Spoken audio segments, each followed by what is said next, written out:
Hard to believe it, but this field is a bit of a hit with archaeologists. Not when it's like this, obviously. But when it's like this, it's a real belter. Because over the years, it's produced metal brooches, beads, studs, and loads of pottery, including this. It may not look much, but it's actually part of a 6th century cremation urn, a classic sign of the complex burial practices carried out by the Anglo-Saxons. So if there is a Saxon cemetery here, can we find it? And if we can, what else might be down here? And most importantly, what will it tell us about the way our ancestors treated the dead? Oh, and by the end of the dig, one of our team is going to have witnessed their own Saxon funeral. Spooky.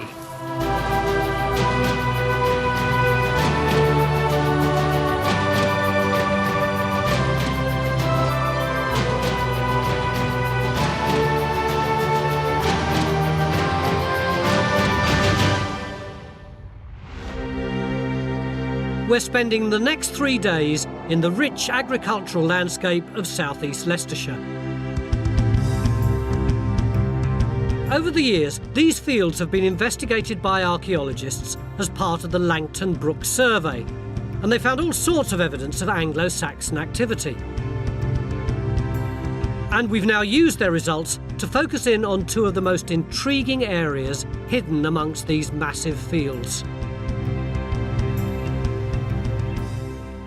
This is the result of the group's field walking. As you can see, it's a simple grid, and on it is written the various concentrations of finds that were discovered. This is a classic way to discover Anglo-Saxon sites, which quite honestly are very difficult to find using other techniques. But we're not using this just for archaeological information.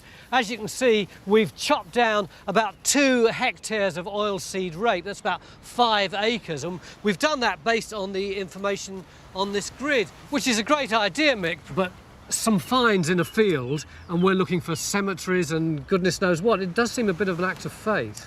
Yeah, well, they're not easy things to find from field walking or, in fact, geophysics, but luckily I have 2 partners in crime with me on this. We've got Jackie, who knows about the bones from cemeteries, and Helen knows about the finds that come from cemeteries. So I'm going to defer to them a lot of the time. All right, Jackie, what do you think when you see that? What this is showing is the concentration of pottery, and the kind of pottery that's been turning up here is the sort of decorated pottery that is normally associated with cremation urns. So we may well have a cremation cemetery. That's one of the suggestions. The other thing this doesn't show you is that we've also got metalwork finds from here. We've got brooches and strap ends, exactly the kind of things that you get in inhumation burial. So we could have a mixed rite cemetery. Helen, Anglo-Saxon England is your passion. What are you thinking about? Well, I'm thinking about how exciting it is that we don't just have what I think must be a cemetery up here. We've also got this other very interesting site down here. Now, we've got concentrations of pottery that's not decorated, that looks more domestic, and there's no metalwork down here. So possibly what we may have is a settlement and a cemetery from the same period. We've also got probably a Roman villa there. But surely we don't want to excavate a Roman site when we've got all this Anglo-Saxon to do. But it can help us to understand the transition between Roman Britain and Anglo-Saxon England. It's a lot for 3 days, though, isn't it? Yeah, it usually is. And that could be the understatement of the year. We really do have our work cut out here, even without the additional burden of a search for a villa. Saxon sites can be nigh on invisible to geophys. Their buildings were made of wood and clay, which rots away, leaving just organic stains in the ground. And from John and his team's point of view, cemeteries and burials aren't much better. I mean, what you're effectively looking for is a hole that's filled with the same dirt that it's been dug with. That's right. We may just have to take a gamble and rely on the field walking results. Well, let's see if geophys are well on the way, doesn't it? Let's see how they get on, and let's see if they can get anything at all, because it's quite likely that they won't. In which case, we'll have to go with this anyway, won't we? But there's yet another problem. Everything about this site is big. Even the squares on the field walking grid.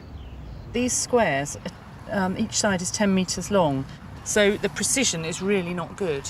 But I mean, it suggests there's a sort of 40 by 30 metre concentration at that end. So we're going to put Trench 1 in to investigate the greatest concentration of results. And it's going to be massive. So we want 40 from that corner. Only one problem, the 30-metre tape. 30-metre tape, yeah. We plan to dig a whopping 40-metre by 40-metre trench. It's so big that it could take us all 3 days to dig it. That's horrible stuff, that is. I suppose that's the Midlands for you, is it? Helen, if we have got a cemetery, what kind of indications will we get? First of all, I'm hoping we'll see grave cuts, the outlines of the tops of the graves. Then as we go down, bones? No, I don't think we're going to get any bone because the soil here is so acid. We're on boulder clay. We might get a smile, and that might be about it, really. Yeah. But so we're going to have to rely on grave goods, and we're going to be using the metal detectors as much as possible to alert us to the presence of metal grave goods. But when we do find them, we'll be able to date them, and we'll be able to say something about the person who was buried with them. So while the machine starts in the southwest corner of Trench 1 to look for grave cuts, It doesn't matter how big an area you strip, you've got to be able to see stuff. we'll send in the metal detectorists at the top corner to see if they can pick up any more evidence of the metal grave goods, brooches, spears, belt buckles and the like, that characterise Anglo-Saxon burials. You've definitely got something there, but And as if on cue, This has just come out of the ground. It's really a rather nice late 5th, early 6th century fragment of a small long brooch. Exactly what we would want from a burial site of this period. Right. Suggests a woman, they wear these on their shoulders. These are indicating probably burials. I would think so. You don't find hardly any of these on settlement sites. No. You find them with dead Anglo-Saxon women. unfortunately, this particular dead Anglo-Saxon woman's brooch is a good 30 metres away from Phil's trench. Phil, you got anything yet? Not a sausage, Tony. Now, this is really weird because we've been excavating like mad. As you can see, they've got an enormous amount of dirt out already and nothing at all. But over here, where the metal detectorists have been working, they've got loads of lovely little metal finds, including this one, which they think is some kind of fastening, maybe off a belt. It is Saxon, and it's got these lovely little pieces of gold decoration on. So, nothing there where we thought we'd find a load, and lots of stuff here. What's going on? Haven't a clue. Afternoon, day one here at West Langton in Leicestershire, where we're looking for a possible Anglo-Saxon cemetery. And already we've cleared 10,000 square metres of oilseed rape, and we've dug a 100 square metre trench. And what have we got? 3 interesting Anglo-Saxon finds, not from the trench, but over there. And in the trench, nothing. But we're not giving up yet on this trench, although we are starting another one. As Mick's told Phil to open up a new area over the concentration of metal detecting finds from this morning. Something in there which will tie up with what we had in that other bit. And within moments, it looks like the switch has paid off. You can hit that pretty hard. It's not a grave, but it is something that gets even the most hard-hearted archaeologist all of a quiver. It's a nice big ditch. And that's a strip comes through, well, about that wide, look. And then it's coming through here. Here's the light, here's the dark, and here's the light again. There is something coming through there. The good news is the ditch is just visible in John's early geophys results for this field. But that's just the start of it. We've now extended the survey, and if you follow that trend through... Wow. Because John and his team have continued their survey, and his new results are a revelation. It looks as though we've got a massive ditch. It's just a pity that it doesn't seem to be Anglo-Saxon, but actually some 600 years earlier. In Anglo-Saxon terms, That looks Iron Age to me. Doesn't look very Anglo-Saxon, that's No, for sure. and that's interesting because if that was visible in the Anglo-Saxon period, which it sounds like it was, then that could have provided a focus for the burials, couldn't it? You do get the odd Anglo-Saxon cemetery that's focused around Iron Age linear earthworks, particularly in East Yorkshire. And I know this isn't the classic Bronze Age ring ditch, but It's also not East Yorkshire. I know we're not in East Yorkshire.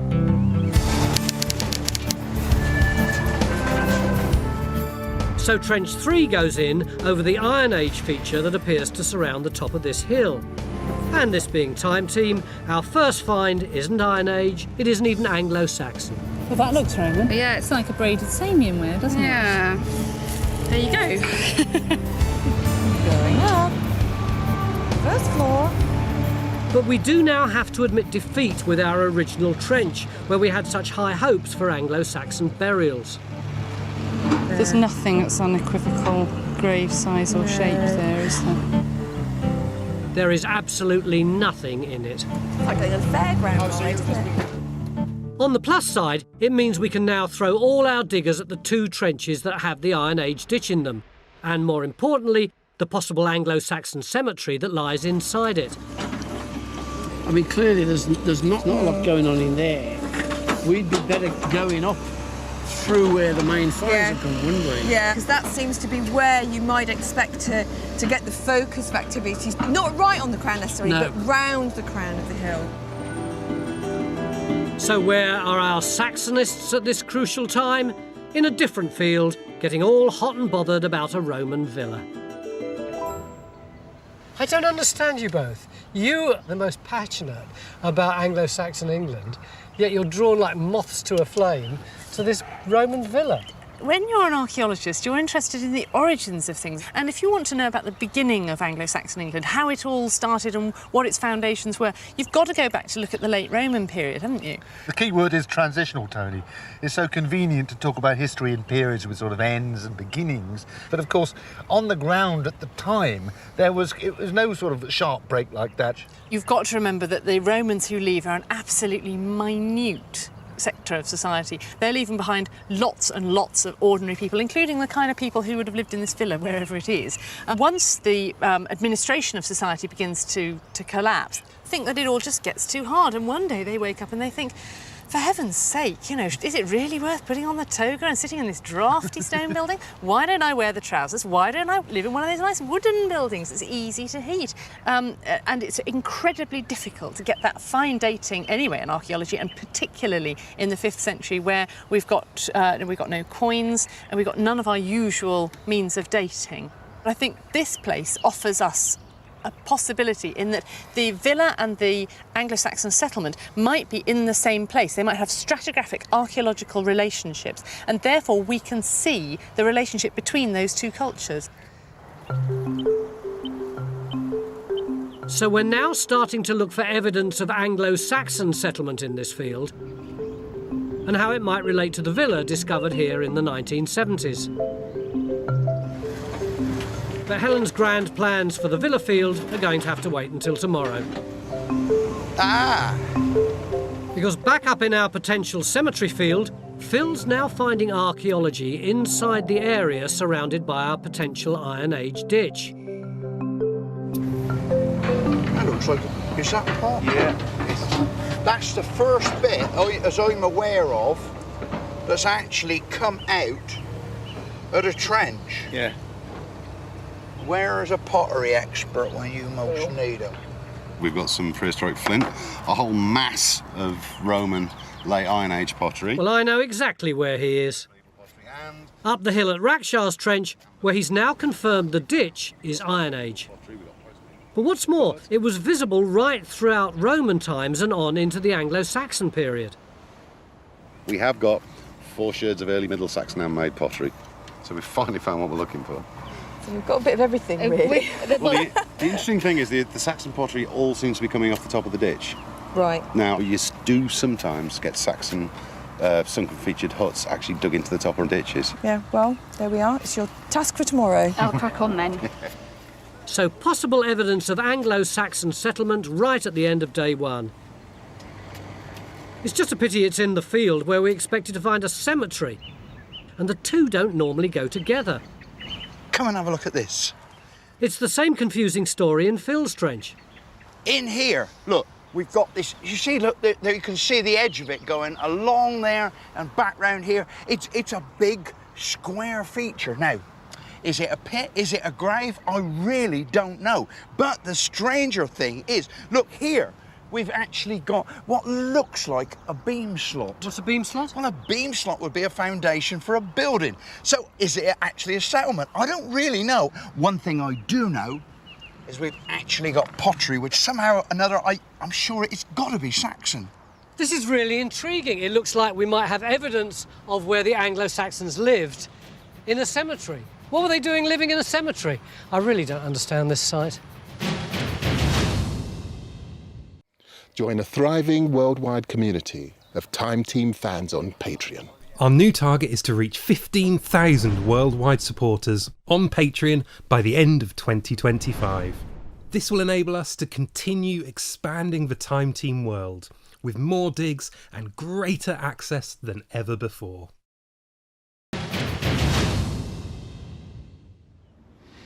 Beginning of day 2 here at West Langton in Leicestershire, where we're looking for an Anglo-Saxon cemetery.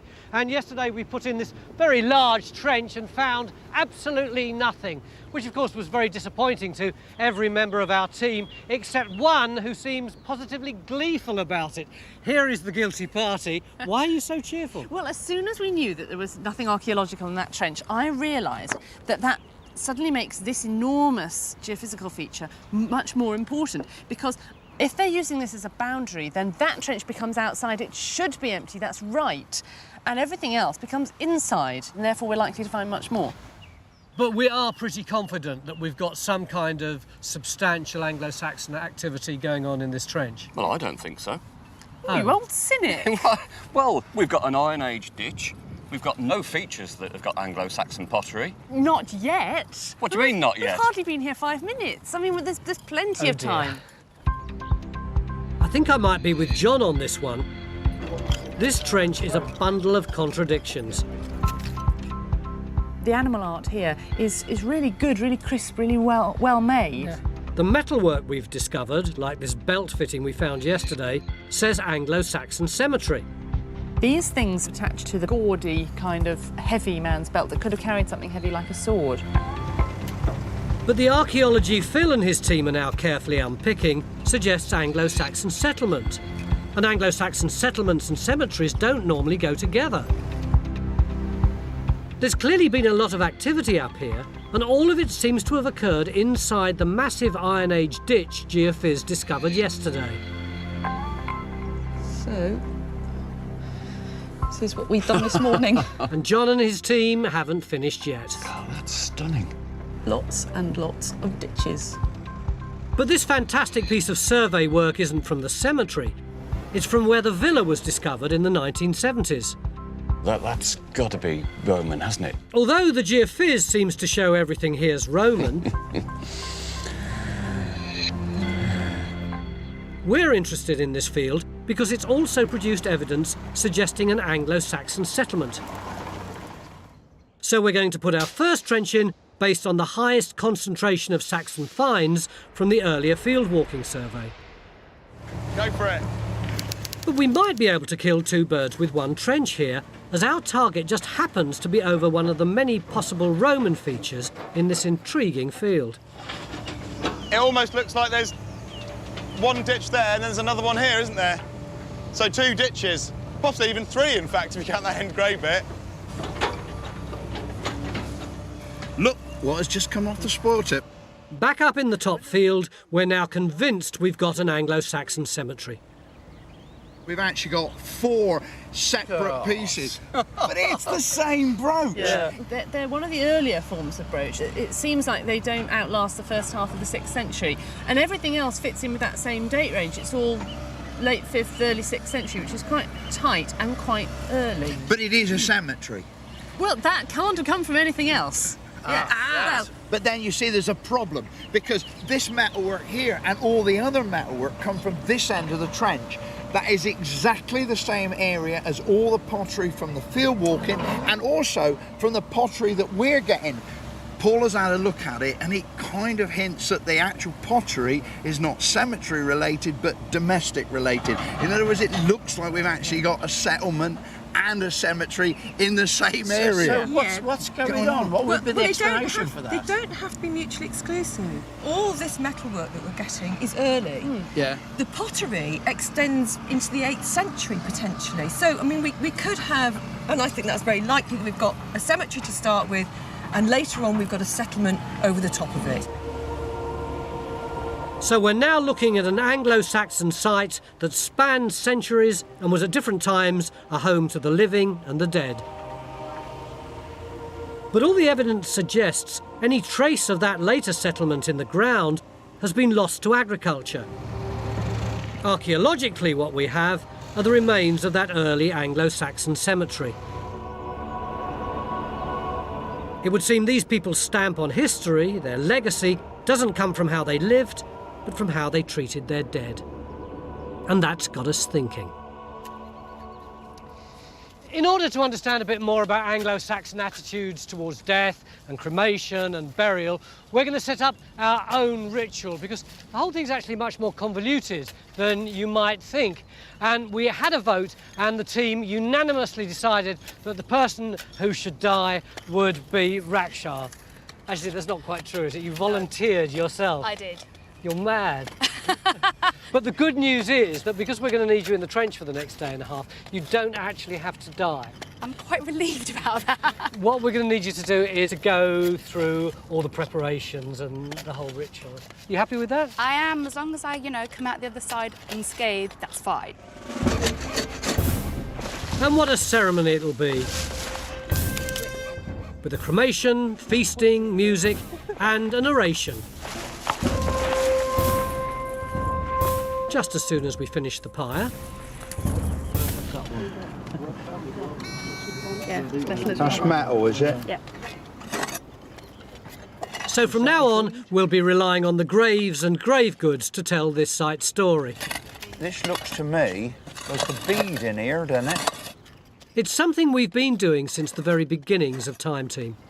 Presumably, because of the grave goods that we've found in various places around here, it implies that they were actually prepared to go off on their journey. And also that these would have been... And to explain how it's done, Helen's decided to teach me the art of dating burials using an example from Time Team's own stratigraphy, our archives. Oh, that's about 15 years ago, isn't it? It's a Winterbourne gunner near Salisbury. That's right, an Anglo-Saxon cemetery site. If I was about to embark on the long journey to Valhalla, I'd need my car keys.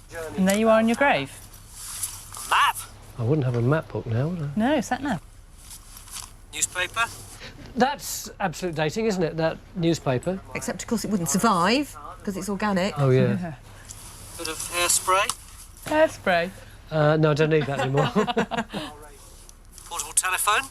The size of that! Now, I think the mobile phone is very instructive there, as well as being very hilarious, because they change so fast. So you could call that absolute dating? Yes, that's really good dating. But things like your glasses and your belt buckle and so on, they change perhaps a bit more slowly. If there'd been any disturbance to that grave and it had taken the mobile phone out, you would probably date it earlier than it really was. Yeah. I think you would, wouldn't you? I mean, those glasses must have been around for a while. And that jumper, that's got to be very dating. Let's carry on about the jumper. The other thing about this burial, which is so obvious, is all the stuff laid around it. To an Anglo-Saxon, what do you think that would mean? Mainly displaying your status within the community. Somebody has laid a dead person out. It's got some of your personality in there, but it's also some of what other people in your community have wanted to display about you. The thing is, what we see in the grave is only the final part of a more involved mortuary ritual. If you were cremating somebody, it would be even more complicated. So, Sam, I was wondering where you were taking me, and you've brought me to my own funeral pyre. Well, I know that sounds bizarre, doesn't it? But all for a good cause, Rakshar. It's all a bit slightly surreal. Yes. What would a woman in the Anglo-Saxon times have been buried with? Well, typically we find, well, with her best regalia, with her best finery, which would include metalwork, cloak fastenings, wrist clasps, that sort of thing, that would tend to show up archaeologically. Yeah, they would. So I've got my trowel, that will Yes. definitely come out. That's right, that would be a very important object for you. And of course, let's not forget your shovel. Yes, it's very small, so we're calling this the ritual shovel. And something that's very special to me is my stripy digging hat. Right, well, of course, that would have to go with you. So these are things which are really personal to you. And they might include, if you had pets, a dog or even a horse, which is something we find a lot archaeologically. These would be so personal to the individual that nobody else could deal with them. So I couldn't have Matt buried with me as well. Well, let's put it to him. That's a good idea. Whoa! Brilliant. Oh, bring it on. And even as we're discussing the finery left in Anglo-Saxon graves, up on site, Phil is uncovering a spectacular example of a grave good. Look at the colour of that. Oh, look at that. Does look like there's bits Hey? of gold on it. It's got gold on it. Looks like tiny, see? Oh, look at the way it shines in the sun. It's now just after lunch on day 2, and in the space of a few hours, Phil has miraculously uncovered not 1, not 2, but at least 4 potential burials. You can actually see it in here. And in fact, the easiest way to see it is actually to focus in on this area of stones. You can see that it is actually an oval type area. Right. So that's one of them. The next one is a little bit easier to see, actually.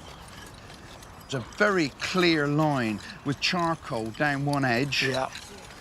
And you can see underneath this bucket, you've got bead there, another one there. There's one over there And too. one over yeah, there. yeah, yeah. So we know that there's likely to have been an amber necklace. You said 4 burials. And I've only shown you 3 of them. Have a look at this last one. Underneath here. Ooh, what's going on there, Phil? Well, here we've got an enormous brooch. I'm in between this enormous bow. So that's a really big one then. I know, absolutely stunning. That is good, isn't it? Fantastic, yeah. Well done, mate. The higher up we can get, the better, really. It looks like we've now got ourselves a mini time team in this one trench. There's the Iron Age enclosure ditch, Phil's 4 burials, plus a number of other intriguing targets identified by the metal detectorists. It's absolutely bloody brilliant on this. Can't wait, hang on. And there's no shortage of archaeology or targets down in the Villa Field, where we're hoping to find an Anglo-Saxon settlement. Tracy, this is the tesserae then. Yes. Look what I've just found alongside. Oh, that's nice. That's got to be hypercourse tiled. Well, that's a good start without digging. We're now putting in a second trench to look for evidence of day-to-day Saxon life. No pottery yet. No? Not what I'm saying anyway now. And not a sniff of Saxon again. Right now. No. But so far, this field has remained stubbornly Roman. Matt, you seem miles away from everybody else. I've been abandoned. Why'd you put a trench in here? The reason why we chose this part of the field is because this is where most of the Anglo-Saxon pottery came from field walking. So, have you found anything Anglo-Saxon? No, but we have found quite a lot of Roman stuff, which I think has probably been dragged around and associated with the villa. So what are you going to do? Well, there's been a lot of talk about what these things could be. They look a bit like a planned Roman town. They could be field boundaries. So we're going to carry on down, get to the bottom of that ditch, and when I pull out a bit of Anglo-Saxon pottery and say, here it is here, then we can say, yeah, it's an Anglo-Saxon field boundary. What with the geophys and the finds, there's obviously a fantastic Roman story here. Do with going across one of the ditches at least, because they may have reused those ditches in somewhere, and there may be Saxon material in them if they are Roman ditches. They're fines traps, aren't they, ditches? Yeah, anyway. yeah. And bizarrely, our best chance of finding later Saxon activity is to continue investigating this Roman landscape. Back on the hill, we're continuing to get more information on how the dead were treated. Phil? Yo. You know there's lots of little bits of what look like charcoal in here? Including, it seems, signs of our first cremation on site. I think I have got a tiny, weeny little bit of burnt bone out of here as well. Ooh. I mean, it looks like a piece of one of the forearm bones. So you can tell from a piece of bone that small that it's a piece of a human forearm. It's now almost the end of day 2. And thanks to the motorised Lone Ranger of the pottery world, we now have proof that, as well as burials, we have at least one Anglo-Saxon cremation on site. Oh yeah, that's Saxon. Oh, jolly good. Oh yeah, definitely. That's quite nice quality as well. It's early middle, as you'd expect, the sort of thing we're looking for, the handmade stuff. The problem is, the shape of this feature doesn't match the normal practice of cremated remains buried in a jar or a pot. What we've got here may not be the remains of a burial. It may be the remains of some other type of cremation-related deposit. What do you mean? It might be a pyre? It might be pyre debris. It might be the remnants of a pyre site. That's really rare, though, isn't it? It is quite rare, yeah. But that's why, you know, I'm not too worried about that not being part of an urn, but I am interested in what part of the Saxon it's in. Can't we all go? Oh, yeah. Good.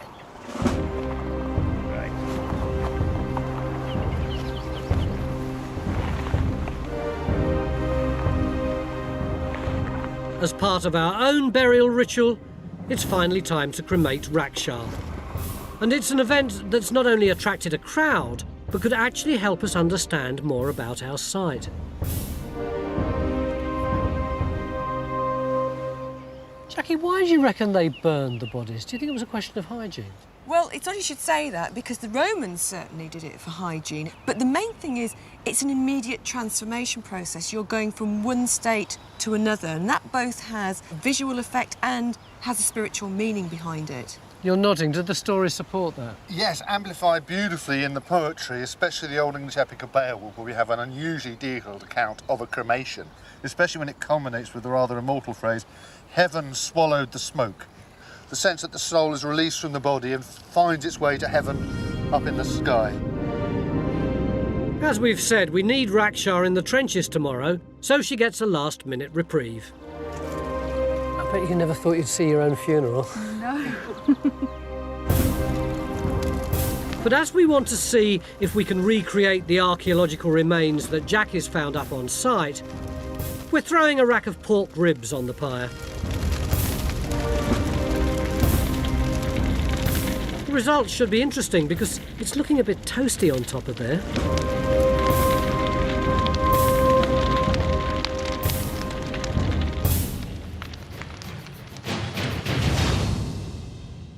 If you'd like to see more episodes like this, you can make it happen. Our new target is to reach 15,000 worldwide supporters on Patreon by the end of 2025.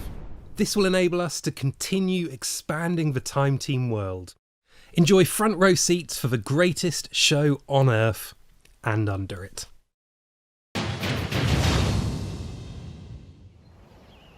Beginning of our final day here at West Langton in Leicestershire, where we've been looking for evidence of an Anglo-Saxon cemetery. And after a very shaky start, this has turned out to be a highly successful dig. We've got evidence both of cremation and burial up on the hillside there. And yesterday evening, in order to learn a little bit more about cremation practices in Anglo-Saxon times, we cremated Rakshar, who miraculously has come back to life again today, looking none the worse for wear. But Jackie, this whole process, it's actually given you some rather interesting evidence, isn't it? Yeah, well, the first thing is we had a pile of wood that big, and look how much is left of it. And that's because we had a very good oxygenating fire. But how does all that relate to what we've got up there? Well, what it kind of signifies is what we have and what we haven't got. There are a number of things. One is this deep red colour, which is where the burning has taken place. Now, that I don't seem to have up there, but I do have some of the components we see here. I do have some of the fuel ash, the charcoal. So by looking at the components that I've got here and comparing it with what I've got out of my feature up the top, I may be able to work out better what kind of deposit I have. It looks like it's going to be a busy day, because we've established that inside the massive Iron Age ditch is an Anglo-Saxon cemetery with evidence of all sorts of burial rituals. From Jackie's cremation... I think it is the most gorgeous thing. Yeah. ...to the grave with our star find this fantastic gilded brooch. Is it an equal arm brooch? It is an equal arm brooch. These things blow me away. I've Yeah. only ever seen one of these once before, and that was in 1975, and it was a dig in my own village. I've never ever seen one since. I never ever dreamt that I would be here and actually have one in front of me. We've so far identified 4 burials in just one small portion of our trench. Phil, I think we've got something. And the finds have suggested they all belong to women. It certainly looks like another brooch, doesn't it? And we've got a little smear of iron there, which is presumably going to be the pin. That is, until now. Helen, you know we had 4 burials. It looks like we've actually got a 5th one. Really? Yeah, I mean, you see, it's actually in here. Oh, look. Wow. That's a small long brooch, definitely. Can you see that there's a kind of nick Yes, down there? So it's going to be what's called a trefoil-headed one, with 1, 2, 3 rounded lobes. And that is likely to be up on the shoulders here, is it? Of a woman, though, so up on these shoulders I rather don't than care yours. what the sex is. I'm worried about the position of the Yeah. find. But look what we've got this morning. Got this iron thing coming up at that end there. It's kind of tubular, though, isn't it? Because the obvious thing that looks like is the ferrule off a spear. That's Yes. That's what I was working If for. this is a lady, she should not have a spear. That's man things. I heard there's some fairly wild women around up here in the Saxon period. Well, What's now very clear is the amount of effort that went into staging Anglo-Saxon burials. That is the circular button on the top of the shield boss. Whether it was the intricate grave goods on an inhumation burial, We don't actually put all of the bones in there. No, they very rarely seem to fill the vessels to capacity. or the sheer time and energy involved in a cremation. That's charred soft tissue. You very rarely find that in archaeological deposits because it is so brittle. Should we be seeing cremation and burial on the same site? it's not at all uncommon. It seems that you could make a choice between inhumation and cremation, but we don't know what's underlying that choice. It could be something like the cultural affiliation that you feel. So if you think you're part of the Anglian culture group, you'd be more likely to opt for cremation. If you feel you're a Saxon or a Kentish person, you'd be more likely to opt for inhumation. But these are just broad trends. But one of the other things is, of course, what becomes the fashion. And it sounds a bit superficial, but if something becomes taken up by, say, the elites, quite often that will slowly filter down to the lesser mortals. You're nodding wisely, Sam. Well, this is a question which has been asked over and over again. I mean, there was an Icelandic scholar back in the 13th century who tried to make sense of it, and he imagined that there'd be an age of burning and an age of mound building. But I sometimes wonder in the end if it's just a question of what the family does. After all, it's a very personal thing, and it's tradition, is what Grandad did, and we still do that with wakes, of course. Pottery. Pottery as well. Even at this late stage of the dig, this cemetery trench is still producing new discoveries. So one end of the ditch is there. But our other field is also crammed full of archaeology, and it's the big, chunky variety. Thought it ended here, Yeah, but no, right. the grey fill is going along, see. along. There's the other end there, a good, 7 metres? We had hoped to find evidence of Anglo-Saxon settlement, or even more burials, near or on top of an earlier Roman villa here. But instead, we seem to have stumbled upon a site that could keep a team of diggers going for a month. Everything does look as though it's on this regular alignment. Yeah. So I think it's fairly safe to assume that's all Roman. I mean, I think we all know that we're not going to get Anglo-Saxon stuff here unless it's by accident, don't we? We've now only hours to get our heads around what we've uncovered in the lower field. Roman. Roman. But at least we've now solved one mystery in the cemetery. The mystery of the grave with the potential cross-dressing wild women with the brooches and spear. You can't really see where their heads were, other than just from the grave goods. Hang on, you said where their heads were? Yes. there's not one person in here, there's two. We've got one set of teeth there, Yeah. and we've got another set over here. Can you tell anything about these people? Not at the moment, but... No, but I can. I was always aware that this is going to be a slightly tricky grave because spear and brooches mean man and woman, and they shouldn't be in a single grave. So I thought we might have two graves or we might have a double grave. And we now have the proof that we do have a male warrior buried alongside a woman. You can see where Jackie's pointing out. Yeah. The button on the top of a shield boss, so that the hand would grip under there and the board would come out here and get tipped down into the ground there. How fantastic. This grave gives us a tantalising glimpse into how one Anglo-Saxon man and woman were last viewed by their family and friends. And yet we can only guess if this was some sort of husband and wife burial, or just an opportunity to lay two people to rest at the same time.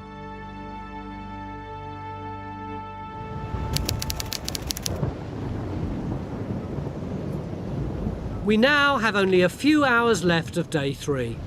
But with storm clouds looming, the whole dig looks under threat of grinding to a halt. Cool, Matt, have you been upsetting the gods? It's getting pretty bad, isn't it? Yeah. And with as much manpower needed as possible on the top field, we have to admit defeat of a sort down in the villa field. It's late Roman in the bottom of the ditch, late Roman in the middle, late Roman at the top, late Roman on top of the cobbles there.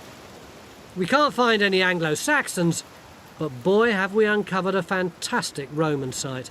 I think this is one of the most beautiful trenches I've done in my life, to be honest. We know that from the geophysics and having dug this, there are some major Roman features here, and these would have been visible to the Anglo-Saxons for hundreds of years. I mean, Matt, stop waxing lyrical, will you? Let's get out the rain. Look at.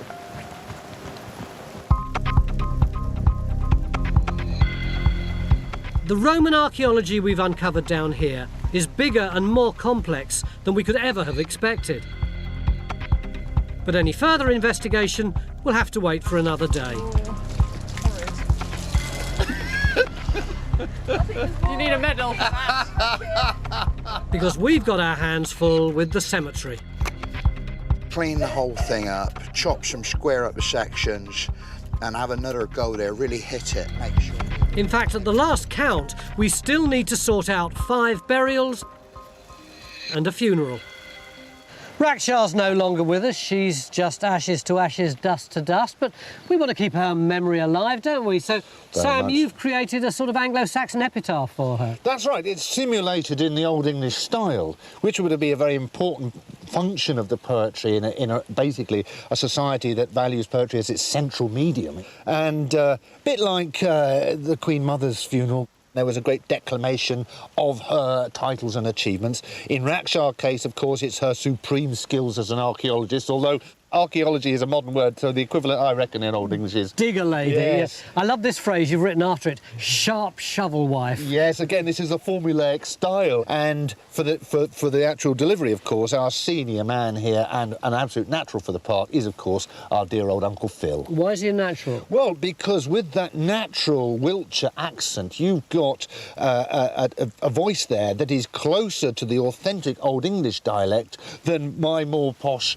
southern accent. I wish that stone wasn't there on the... But before that, our orator-in-chief needs to sort out the brooch he uncovered. Come on, baby, come on. And that means lifting it in a block of its surrounding earth to keep it in one piece. Oh, there it goes, it's gone. Got it. I've got it. And all that effort's worth it. Because back in the conservation lab, the brooch, now heavily taped to hold it together, is revealed as a fragile but gobsmacking work of art. It's pretty impressive, eh, Phil? It's amazing. And it looks as if it's pretty well all survived. Oh. This one here is only the 4th one of this type. Get out. Yeah. The 4th? To be found in Britain. But it's probably the best of the lot. The next stage is also the most nail-biting. I might just try and lift it. Removing the brooch from the block of earth. All right, I'm going to do it now. Yes. Shot. Once it's cleaned up, it's obvious that it's one of our best finds ever. And even more importantly, it may just offer us a rare insight into that elusive crossover period between the Roman and Anglo-Saxon ways of life. I've had a word with our specialist here at Wessex, and he reckons they're mid-5th century, so about 450. Really? So they're within a generation of the sort of end of the Roman period then? Absolutely. But you see, this one was probably a bit older when it went in the ground, because around here, all the way around the edges, there's a lot of wear. So this thing was probably quite old when it went in the ground. But nevertheless, it was probably worn by a descendant of the Romano Britons who were in that area then? Very likely. It's safe to say this dig will stay with us for a long time to come. We've got bits of cremated bone, not a lot, but it's there. We've got flecks of charcoal. We've got redeposited Anglo-Saxon pottery. Even the cremation remains on site are from a rare discovery. What this most reminds me of are features that you sometimes get in Anglo-Saxon cremation cemeteries in the south of England, which are call-foil posters, and which, oddly enough, as it sounds like, has a post at each corner. And it may be that what we've got here is a little mortuary house where the cremation burial itself was made in top, and pyre debris was deposited in the feature below it. It almost seems like a Victorian cemetery, that you've got all these different kinds of burials going on at the same time. That's a really good analogy, actually, because all of these burials, I think, would have been marked in some way. Or a little mound, maybe flowers planted on them, something like that that we can't recover archaeologically. And then you've got to imagine the whole thing contained within this big Iron Age earthwork.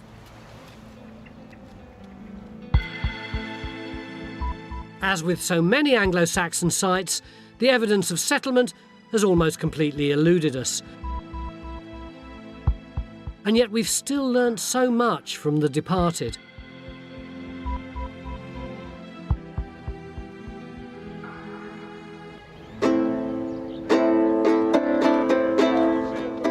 But it's now the end of a hectic 3 days, and a time to feast and celebrate the culmination of our own burial ceremony. Who can we kill next? Put nominations on a piece of paper. There must be a list. Yeah.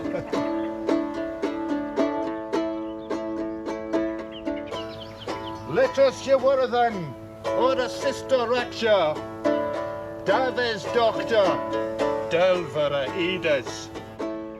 Let us honour our sister Raksha, Dave's daughter, digger lady, sharp shovel wife, who elsewhere wendeth. Our own little ritual and the evidence we found on the hill are separated by centuries. But maybe we can just feel a link to the Anglo-Saxons, who left the stamp of their identity on this Leicestershire landscape some 1400 years ago. And praise her people that men call time team. To Raksha! Raksha! Join Time Team on Patreon to access exclusive 3D models, masterclasses and behind-the-scenes insights.